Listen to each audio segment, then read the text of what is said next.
humanity aligned with supreme law and set itself free. I say Quay. Quay is hello. Quay. My name is Arnie Neptune. I'm a member of the Penobscot tribe of Indians who has been in the state of Maine for about 12,000 years. I am also perhaps the last line in my father's clan. I am the last Penobscot, full-blood Penobscot in our family, outside of my sister Edwina, but I'm the last male. So and I don't have any children, so when I die, our line seems to die, except for the other children who are with other a different combination of tribal people, which is the Abenaki, the Passamaquoddy, Penobscot, Maliseet, and the Mi'kmaq. So these are the 4 tribes in the state of Maine. Call them the Wabanaki. The word Wabanaki means people of the dawn, because we're the first ones to see the sunlight in the morning when it rises above the horizon. In addition to the Mi'kmaqs, they are the first ones, and the Passamaquoddy as well. So we group together under the name Wabanaki Federation, and when we work together, we can accomplish an awful lot of things with the federal and state laws and rules and regulations that are imposed upon us constantly for the past 500 years. So this is who we are and who I am. And I'm a member of that tribe of Penobscots. We say Bunabevskekwiek. Bunabevskekwiek is the Indian version of Penobscot. Penobscot is the English equivalent of that. Let me ask you this question. Yes, go ahead. Where do you live now? I live on my ancestral homeland, okay, on Indian Island in the state of Maine. And where is that located? That is located about 12 miles north of one of the major cities would be Bangor. The close city to us is Old Town, right across the river. Are we free? Concord Free Public Library, Concord, Massachusetts, July 2nd, 2002.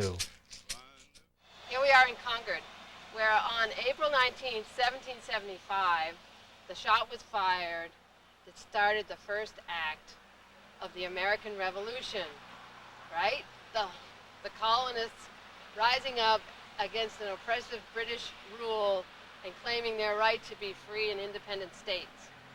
At the Visitor Center in Philadelphia, there's a movie being shown that's called Independence, or at least it was in 1999. It's called Independence. And in it, they say, we must not confuse the American Revolution with the War for Independence. That the War for Independence was only the first act in the American Revolution. And that the American Revolution has yet to play out its finest hour. Tonight, I wanted to issue another call to arms. It's 226 years later. It's July 2nd, 2002, and it's 226 years after the signing of the document that was the articulation of our people's desire to be free. And I want to issue a call to arms. And I want everybody here to hug the person next to them.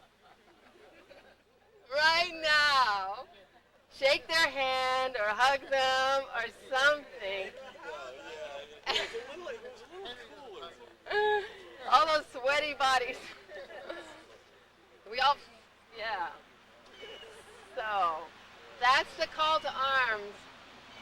And that when we each can honestly become loving members of the human family, that's when we'll truly be free.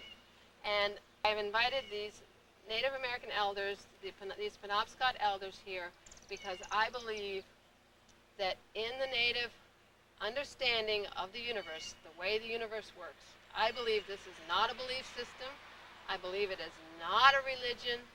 I believe it is factual information about the workings of the universe.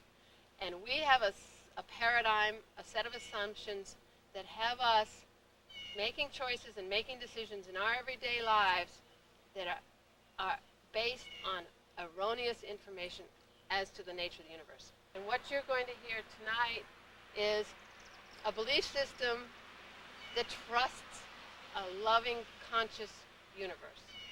And what I've discovered is that there are clues in what these people are carrying. It's not a blueprint because nobody's lived it yet on the planet. So there are clues, and our discerning minds and our discerning hearts need to discern what's true and what's acculturated, what's come from living in a fear-based world. Without further ado, I will turn it over to these elders. Here comes Arnie. What I'm going to do first, I'm going to do the smudging of everyone.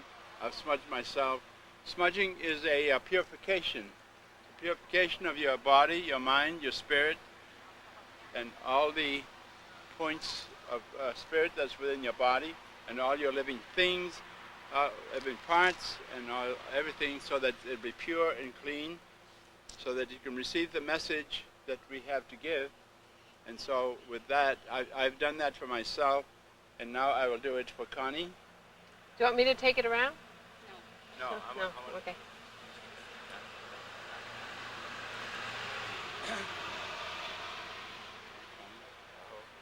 Arnie is one of the last full-blooded Penobscots, and he is a descendant of the great shaman John Neptune, who was the first Indian to climb above tree line on Katahdin. And Arnie was raised on Indian Island, which is in the middle of the Penobscot River near Old Town, Maine. And he left and went into the service as a young man and spent 40 years out in the world, and about 10 years ago returned to his people and has brought an elder's vision to his people.